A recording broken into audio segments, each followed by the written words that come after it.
Hello, I saw your question on the, you emailed me talking about the quiz number 5. I looked at your last attempt and you have the equation okay.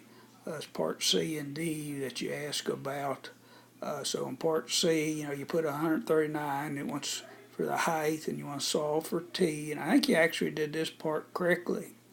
You subtract 139 from each side. I like to divide by -1. I like my leading coefficient to be positive.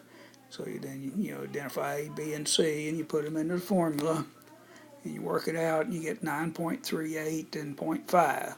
And I look, you actually have those answers. But if you read the directions really careful, they say to put your answer in interval notation. They want to know the interval for which it's above 139 feet. And so from 0.5 to 9.38 seconds, it's going to be above that many feet.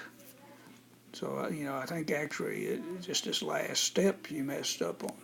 Then part D, you got to repeat part C, except instead of putting 139, you use 0 when it hits the ground.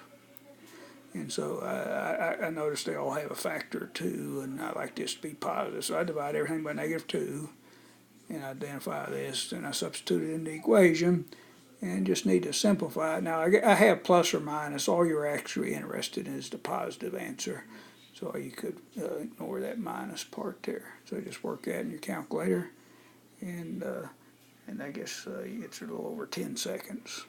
I hope this helps.